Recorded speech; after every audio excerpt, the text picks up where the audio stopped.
COP28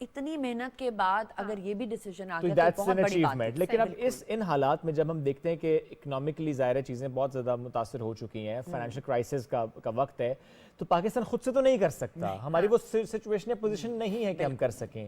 کیا کیا جائے پھر؟ اچھا, اس میں ہم نے ڈیبیٹ تو بہت کی ہے وہاں پر, یہاں تک کہ گورنمنٹ نے بھی, شہری رحمان آنریبل منسٹر جو ہیں انہوں نے بھی G77 اور چائنا میں پاکستان کے فلڈز کے کیس کو لیوریج کیا, بالکل, اور اس ایجنڈا کو لے کر چلے کہ اس کو کلائمیٹ چینج ایجنڈا کی پرائیورٹی بنائے, لاس اینڈ ڈیمیج فنڈ کو.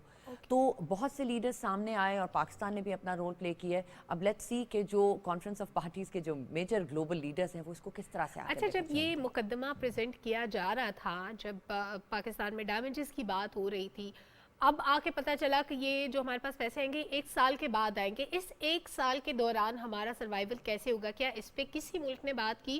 پاکستان نے تو ظاہر ہے, ہمیں تو ارجنٹلی چاہیے, ہمارے لوگ ابھی بے گھر بیٹھے ہوئے, ان کے پاس کھانا نہیں, پانی نہیں, تعلیم نہیں, تو ہم ان کے لیے کہاں سے ارینجمنٹس کریں گے؟ اچھا, ابھی تو گورنمنٹ بھی اور ڈفرینٹ ادارے ریلیف کے لیے پیسے کے لیے ڈیمانڈ کر رہے ہیں گلوبل کمیونٹی سے. ابھی تو ریلیف ہی نہیں پوری ہو رہی. آپ سوچیں کہ 6.5 لاکھ عورتیں ہیں جن کو میٹرنٹی کیئر چاہیے, وہ ان کے پاس وہ فیسلٹی نہیں ہے, ڈاکٹرز ہی نہیں ہے. ہسپتال تقریباً کوئی 60-70 ہسپتال جو تھے وہ ڈیمیج ہو گئے ہیں, ڈاکٹرز نہیں ہیں وہاں پر, پانی کے مسئلے. تو اور آپ کو پتہ ہے کہ پاکستان از اے واٹر اسٹریسڈ کنٹری, پانی کی ویسے ہی قلت ہے. سو یہ بھی ایک ایجنڈا تھا جس کے اوپر بہت ڈسکشن ہوئی تھی. Water was a main agenda also.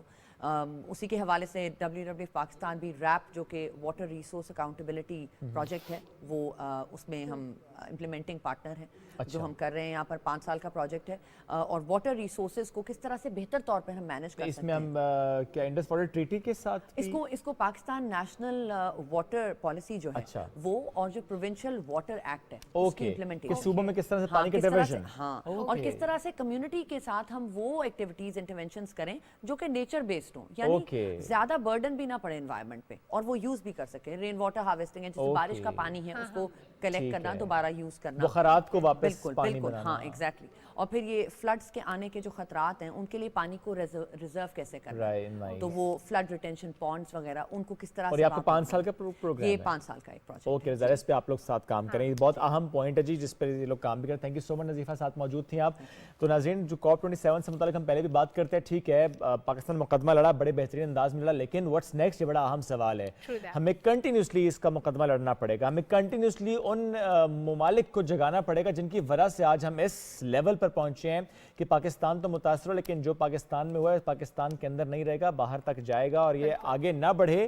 اس کے لیے سب کو اپنا رول پلے کرنا پڑے گا. بریک کی طرف پڑھیں گے ناظرین, واپس آتے ہیں, ساتھ رہیے.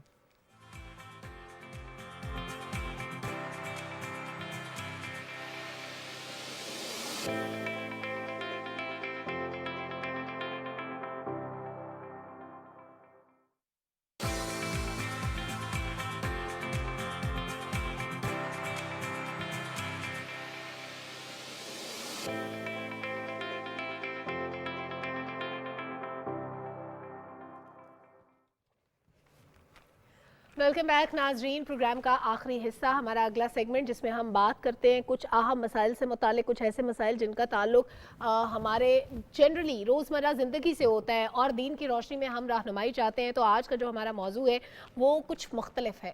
ہماری خواجہ سرا کمیونٹی, مارجنلائز کمیونٹی, ان کے حقوق کے بارے میں ہمارا مذہب کیا کہتا ہے, کیا تعلیمات ہیں, ہمیں اس سے کیا سیکھنے کو ملتا ہے, یہ ہم ڈسکس کریں گے. اور ساتھ ہی ساتھ دوسرا بڑا اہم معاملہ جو ہم ہر بات پہ کہتے ہیں کہ بس اللہ کی مرضی, کوئی غلطی ہو گئی, کچھ ہم نے خراب کر دیا, ہم کہتے ہیں بس اللہ کی مرضی, جو ہونا تھا ہو گیا. اس کے پیچھے ہماری کمیاں, کوتاہیاں, غلطیاں جتنی ہوتی ہیں ہم سب کا ملبہ اللہ پہ ڈال دیتے ہیں, قسمت پہ ڈال دیتے ہیں. ہم اپنی غلطیوں کا ادراک نہیں کرتے یا نہیں کر پاتے. ہمارے سے بات کرنے کے لیے موجود ہیں صاحبزادہ منیر عالم قادری صاحب.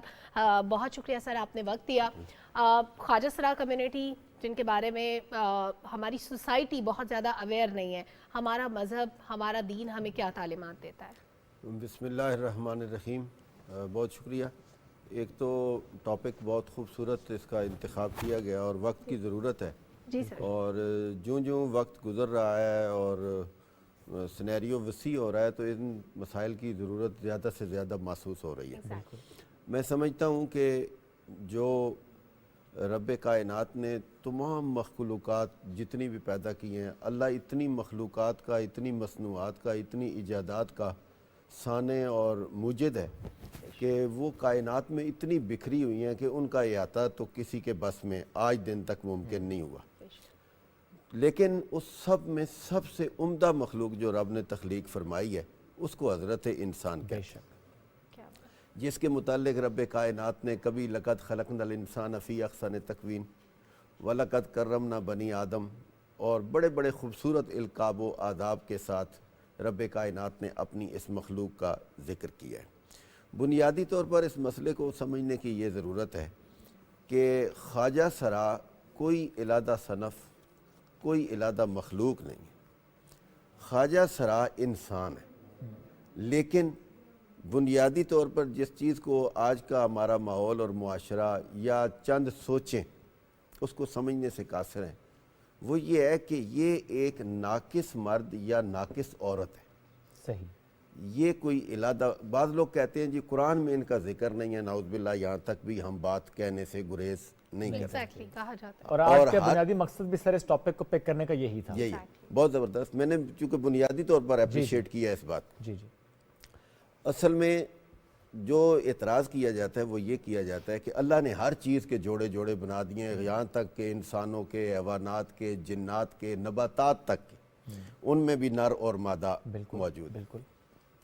لیکن یہ بنیادی طور پر سمجھنے کی ضرورت ہے کہ یہ خواجہ سرا کوئی علیحدہ صنف نہیں ہے، ٹھیک ہے، کوئی علیحدہ مخلوق نہیں ہے، یہ انسان ہے۔ رائٹ۔ آج کے ماحول اور معاشرے میں جو سب سے بڑی کمزوری آ رہی ہے وہ یہ ہے کہ ہم ان کو انسان سمجھنے کے لیے تیار ہیں۔ معذرت کے ساتھ جس گھر میں اس اوصاف کا بچہ پیدا ہوتا ہے، اس گھر والے سب سے پہلے اس کی تذلیل کر کے اس کو ایک خاص ماحول میں چھوڑ کے آ جائیں۔ اور یاد رکھیں، جب بچے ماں کی لوریاں سننے کے عادی ہوتے ہیں، جب وہ اچھے اچھے واقعات، اچھی اچھی معلومات اپنے خاندان، اپنے بڑوں کے ساتھ شیئر کر رہے ہوتے ہیں، یا بڑے ان کو شیئر کر کے ان کے دماغوں کے اندر اس چیز کو پیدا کر رہے ہوتے ہیں، اس وقت وہ ایک ایسے ماحول میں چلے جاتے ہیں جہاں ناچ گانا، اور میں سمجھتا ہوں کہ زندگی میں یہ مختلف شعبے ہیں، ان کو میں کسی صورت کنڈیم نہیں کر رہا، لیکن اتنا ضرور کہہ رہا ہوں کہ بنیادی طور پر جس چیز کی بچے کو تربیت کی ضرورت ہوتی ہے،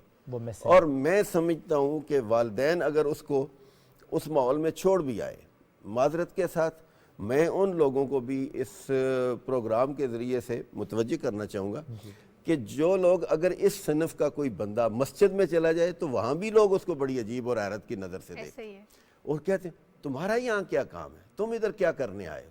یعنی ہمارے معاشرے اور ماحول نے اس کو ایک علیحدہ صنف بنا دیا۔ بالکل، میں سمجھتا ہوں بے-عینی جو لوگ یہ سوال کرتے ہیں کہ جی ان کے حقوق کی قرآن و حدیث میں کہیں بات نہیں، میں نے کہا ہم تو جب صف بندی کرتے ہیں، مسجد کی صف بندی، تو اس کے اندر بھی باقاعدہ طور پر خواجہ سراؤں کے لیے تیسری صف رکھی گئی ہے۔ یعنی جب ہم مسجد میں صفیں بناتے ہیں تو یہ ہماری شریعت کا اور ہماری فقہ کا مسئلہ ہے کہ پہلی صف مردوں کی ہوگی، اور اگر بچے موجود ہوں تو دوسری صف بچوں کی ہوگی، تیسری صف خواجہ سراؤں کی ہوگی، اور چوتھی صف ہماری معزز خواتین کی صف ہوگی۔ خواجہ سراؤں کو آگے رکھا گیا ہے۔ اچھا، اور دوسری بات یہ ہے کہ یہ اس سینس میں نہیں ہے کہ نعوذ باللہ عورت کوئی کمزور ترین مخلوق ہے، یہ اس کی میں سمجھتا ہوں چوتھی صف میں رکھ کر عورت کی اہمیت کو مزید اجاگر مکمل کر رہی ہے، اس کو پورا سیکیور کیا گیا ہے۔ میں سمجھتا ہوں امام کے پیچھے ہماری ماؤں کو، ہماری بہنوں کو، ہماری بیٹیوں کو اور ہماری عزت عفت مآب خواتین کو سیکیور کیا گیا، ان کو شیلٹر دیا گیا ہے، ان کو سیکورٹی دی گئی ہے۔ لیکن تیسرے نمبر پر خواجہ سراؤں کی صف ہمارے یہاں موجود ہے۔ لیکن معذرت کے ساتھ اگر مسجد میں بھی کوئی اس طرح کا بندہ چلا جاتا ہے تو اس کو ہم فوری طور پر جناب اپنے ایک تو سب سے پہلے ہم جس نگاہ سے اس کو دیکھ رہے ہوتے ہیں نا، یہ اسلام کا مسئلہ تو نہیں ہے، یہ میری تربیت کا مسئلہ ہے، بالکل صحیح، ہمارے ماحول اور معاشرے کی تربیت کا مسئلہ ہے۔ حالانکہ اس جگہ پر آ کر کچھ لوگ ایسے ہوتے ہیں جو اسلام کو ٹارگٹ کر رہے ہوتے ہیں، او جی اسلام نے ان کو کوئی حقوق، اسلام، ہاں ایک بات ضرور ہے کہ اسلام تو ان کو اتنا ہی حصہ دینے کا وراثت میں بھی قائل ہے جتنا کسی مرد یا کسی عورت۔ ایگزیکٹلی، میں وراثت سے متعلق پوچھنا جی چاہ ہاں، رہی تھی کہ یہ بات کلیئر ہے۔ اچھا، یہ ہماری فقہ کی کتابوں کا ایک باقاعدہ موضوع ہے، خنثی اور خنثی مشکل. اگر کسی خواجہ سرا کے پیدائشی طور پر اعضاء مرد سے ملتے جلتے ہیں تو اس کو مردوں والا حصہ ملے گا. کسی جگہ اسلام نے ان کو جدا نہیں کیا. اور تخلیقی طور پر اگر ان کی تخلیق کے اندر زیادہ مشابہت عورت کی ہے تو اس کو بچیوں والا جو بھی کسی کی بیٹی کو حصہ ملتا ہے والد کے مرنے کے بعد اس کو اتنا حصہ ملے گا. اس لیے میں سمجھتا ہوں کہ بہت ضروری یہ بات ہے کہ آج کے ماحول اور معاشرے کو اس طرح ایجوکیٹ کیا جائے کہ وہ ان لوگوں کو یقین مانے. یہ لوگ اگر خود ایجوکیٹ ہو نا، خود یہ لوگ ایجوکیٹ ہوں تو میں سمجھتا ہوں ان لوگوں کے صبر کا امتحان ہے. یہ خود اگر یہ جو جن کو ہم خواجہ سرا کہتے ہیں یہ ہماری کمیونٹی کا ایک معزز حصہ ہے. لیکن آج ہم میں سے کوئی بندہ بھی چاہے وہ کسی سطح پہ بھی ہو، پرائیویٹ ہو، مذہبی سطح پہ ہو، دینی سطح پہ ہو، سیاسی سطح پہ ہو، ان لوگوں کو اکاموڈیٹ کرنے کے لیے تیار نہیں ہے. اور جب ان کو کسی تقریب میں مدعو کیا جاتا ہے یا یہ خود کسی تقریب میں پہنچ جائیں، آپ بتائیں، آپ کے ساتھ میں بھی آپ کے معاشرے کا ایک حصہ ہوں، آپ بتائیں کیا ان لوگوں کو ہم اسی نظر سے دیکھتے ہیں جس طرح ہم کسی اپنی ماں بہن کو یا کسی اپنے بھائی کو دیکھتے ہیں؟ اس نظر سے نہیں دیکھا جاتا.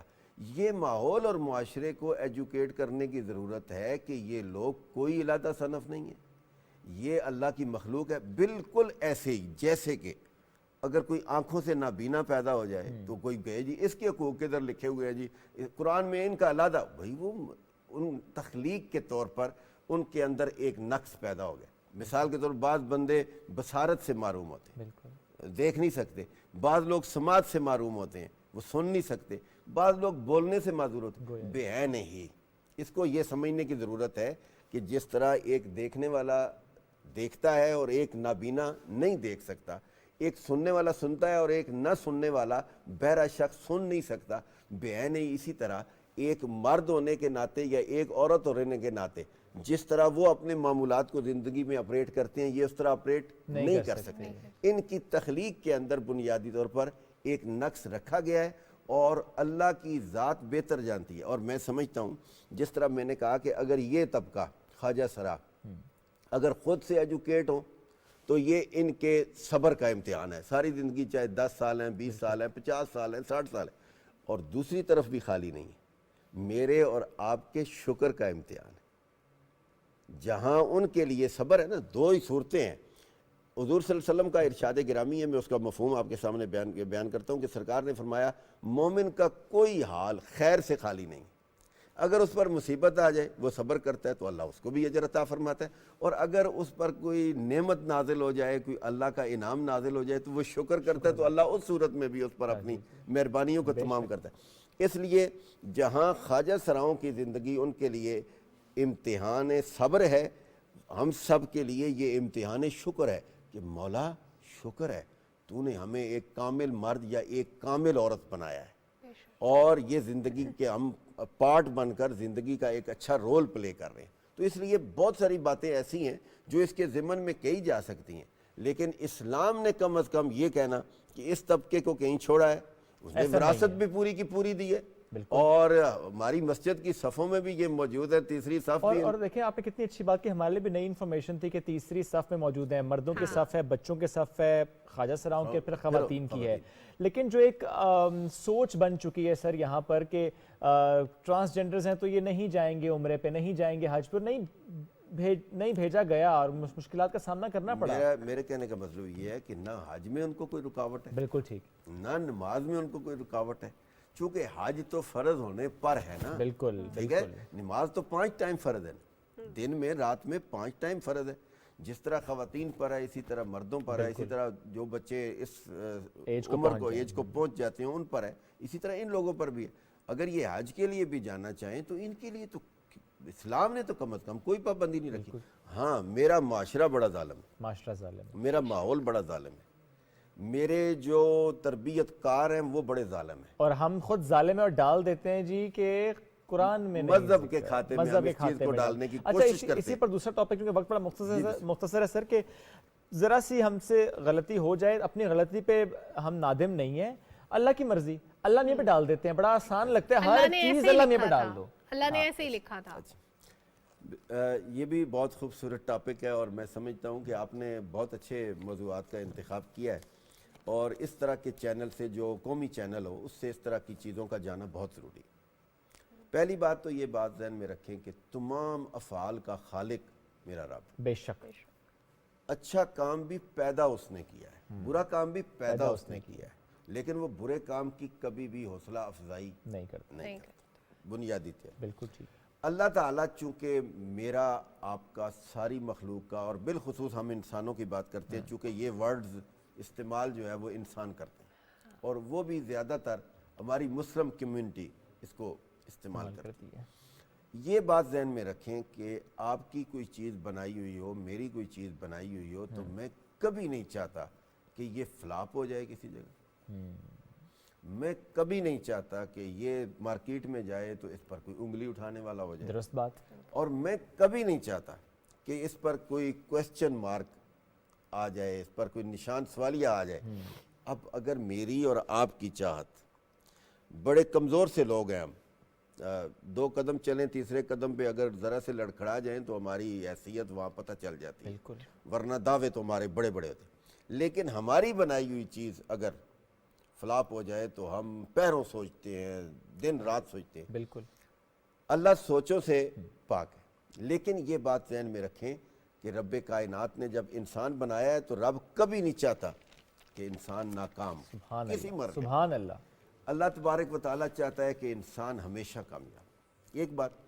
دوسرا یہ لفظ اگر تو نعوذ باللہ اپنی کمزوریوں کا, اپنی کوتاہیوں کا, غلطیوں کا, اور غلطیوں کا, گناہوں کا بھی, جتنے بھی گناہ ہیں جو بھی ہے اس کا نعوذ باللہ اگر ہم برڈن اللہ کی طرف پھینکنا چاہتے ہیں تو پھر تو یہ کلمہ کسی صورت بھی شرعاً اس کو جواز نہیں ہے. بالکل آپ نے سر اس ایک کو بات, صرف اتنی بات ضرور ہے کہ اگر ہم اپنا کوشش کرنے کے بعد اور جائز طریقے سے کہنے کے بعد اگر کہہ دیتے ہیں کہ اللہ کی مرضی, تو پھر حضرت مولا علی کا صرف ایک کوٹ کر دیتا ہوں کہ جناب مولا کائنات نے فرمایا ہے کہ میں نے تو اپنے رب کو پہچانا ہی اپنے ارادوں کے ٹوٹنے سے. سبحان اللہ. کہ جب کبھی میں اتنا بڑا ارادہ بنا لیتا ہوں اور پھر وہ ٹوٹ جاتا ہے تو میں سوچتا ہوں کہ میں ہی سارا کچھ نہیں ہوں. سبحان اللہ. کوئی ایسی ذات ہے کہ اتنے بڑے بڑے ارادے سوچ کے رکھتا ہوں, اور تدبیر کند بندہ تقدیر زند خندہ, بندہ ارادے بنا رہا ہوتا ہے اور تقدیر اس پر ہنس رہی ہوتی ہے. تو اس طرح کے الفاظ کو استعمال کرنے کے لیے بہرحال احتیاط کی ضرورت ہے, لیکن نیت کا یہاں عمل دخل ضرور دیکھنا چاہیے. ظافر صاحب بہت شکریہ, ساتھ موجود تھے. ہمیشہ آپ سے بات کر کے بہت ہی اچھا لگتا ہے, بہت سیکھنے کو ملتا ہے. اور آج بھی ہمارے 2 موضوعات تھے, اس پہ ہماری یہی کوشش تھی ہم اس طرح سے سیکھ پائیں کہ ہم کتنی آسانی سے کوئی جملہ ادا کر دیتے ہیں, تو ایسا نہیں کرنا. ہاں کوشش پوری کیجئے خلوص دل کے ساتھ, خلوص نیت کے ساتھ. پھر اگر وہ کام نہ ہو تو یہ ضرور سمجھ لیجئے کہ اس میں اللہ کی کوئی بہتری پوشیدہ ہے جو وقت کے ساتھ سامنے کی اللہ کی حکمت ہے. بالکل بڑھتے ہیں آگے. احسن آصف صاحب ہمیں جوائن کریں گے. نعت رسول مقبول صلی اللہ علیہ وآلہ وسلم کے لیے پروگرام کا اختتام ہو رہا ہے یہاں پر, اور جیسے وہ یہاں پہ جوائن کریں گے ہم دیکھتے ہیں آج کس کلام کا انہوں نے انتخاب کر رکھا ہے. چونکہ ہماری کوشش یہ ہوتا ہے کہ جمعے کی مناسبت سے ہم اپنی رہنمائی بھی کریں اور اس کو سجائیں رسول مقبول صلی اللہ علیہ وسلم کی مدح سرائی سے. تو احسن آصف نے ہمیں جوائن کر لیا. احسن پلیز آپ کی طرف آئیں گے. کوئی سلیقہ ہے آرزو کا, نہ بندگی میری بندگی ہے, یہ سب تمہارا کرم ہے آقا, یہ سب تمہارا کرم ہے آقا. کہ بات اب تک بنی ہوئی ہے, یہ سب تمہارا کرم ہے آقا, یہ سب تمہارا کرم ہے آقا. کسی کا احسان کیوں اٹھائے